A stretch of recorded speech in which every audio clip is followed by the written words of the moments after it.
Assalamualaikum warahmatullahi wabarakatuh. Innal hamdalillah nahmaduhu wa nusalli wa nusallimu ala rasulihil karim wa ala alihi wa sahbihi ajmain, amma ba'du.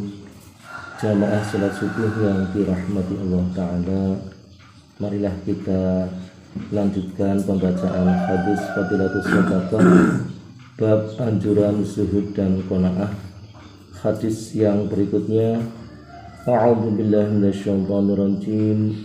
An Abi Hurairah radhiyallahu anhu qala qala Rasulullah sallallahu alaihi wasallam, inna Allah ta'ala yaqulu ya ibna adama tafarragh li'ibadati amla sadraka ghina wa asudda faqraka fa illa taf'al malatu sadraka sughlan wa la asudda faqraka.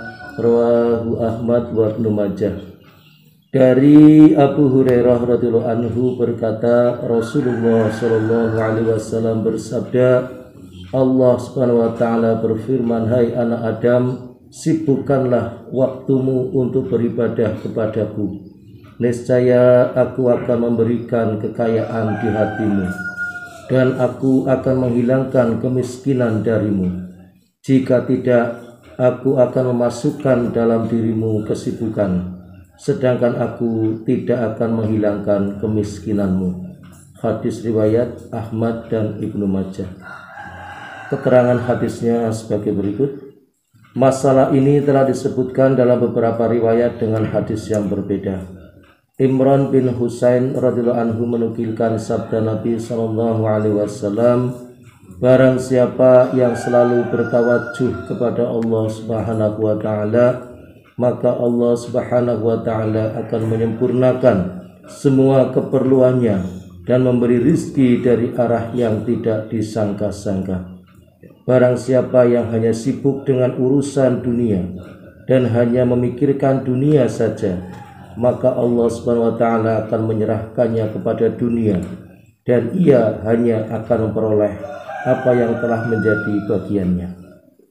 Anas radhiyallahu anhu meriwayatkan sabda Rasulullah sallallahu alaihi wasallam, barang siapa yang perhatiannya hanya tertuju pada dunia dan tujuan hidupnya hanya untuk mencari dunia, ia bepergian untuk keperluan dunia dan senantiasa memikirkan dunia, maka Allah Subhanahu wa taala akan membentangkan di hadapan matanya perasaan takut kepada kemiskinan dan kelaparan, dan ia akan menghabiskan waktunya untuk memikirkan dan mengkhawatirkan dunia, sedangkan ia hanya akan mendapatkan sekedar yang telah ditakdirkan untuknya.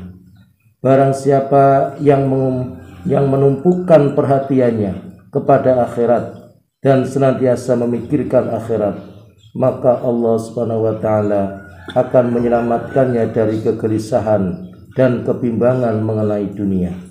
Allah akan mengkaruniakan kepadanya rasa puas dan tidak berhajat kepada benda dunia. Allah Subhanahu wa taala akan mempermudah segala urusannya dan dunia akan datang sendiri dalam keadaan hina. Diambil dalam kitab At-Targhib. Datang sendiri dalam keadaan hina maksudnya adalah apa yang telah ditakdirkan akan mendatanginya, walaupun ia tidak mengharapkannya. Sebab dalam banyak hadis dinyatakan bahwa rizki yang ditakdirkan akan mencari pemiliknya, sebagaimana kematian mencarinya. Apabila rizki itu mencarinya lalu menemuinya, dalam keadaan bagaimanapun ia tentu akan memperolehnya. Merupakan suatu kehinaan bagi rizki jika ia datang sendiri kepada pemiliknya, sedangkan pemiliknya tidak memperdulikannya. Dalam sebuah hadis Rasulullah sallallahu alaihi wasallam bersabda, barang siapa yang mencari sesuatu yang ada di sisi Allah, maka langit akan menjadi peneduh baginya dan bumi akan menjadi tempat tidurnya. Orang yang tidak berhajat kepada dunia, ia akan makan roti tanpa mengusahakannya, ia akan memakan buah tanpa mengusahakannya. Ia senantiasa bertawakal kepada Allah dan senantiasa berjuang untuk memperoleh ridhonya. maka Allah Subhanahu wa taala akan memberi tanggung jawab kepada 7 lapis langit dan 7 lapis bumi agar menyampaikan rizki kepadanya. Sedangkan langit dan bumi akan berusaha untuk menyampaikan rizki kepadanya dan tidak melengah-lengahkan dalam memberikan keperluannya berupa rizki yang halal, dan Allah akan memberikan rizki tanpa perhitungan. Diambil dalam kitab Durrul Mansur. Demikianlah apa yang kita dengarkan dari hadis tentang pentingnya kita senantiasa selalu sibuk ya, untuk beribadah kepada Allah Subhanahu wa taala. Karena sungguhnya manusia diciptakan oleh Allah taala adalah untuk beribadah. Wa ma khalaqtul jinna wal insa illa liya'budun. Tidaklah aku ciptakan jin dan manusia kecuali hanya untuk beribadah kepadaku. Oleh karena itu marilah sibukkanlah diri kita kepada Allah Subhanahu wa taala untuk beribadah kepada Allah. Demikian, dan mari kita niatkan sampaikan pentingnya ini kepada saudara kita yang lain. Tutup bersama dengan doa kafaratul majlis. Subhanallah wa bihamdihi, subhanakallahumma wa bihamdika, asyhadu an la ilaha illa anta, astaghfiruka wa atubu ilaik. Assalamualaikum warahmatullahi wabarakatuh.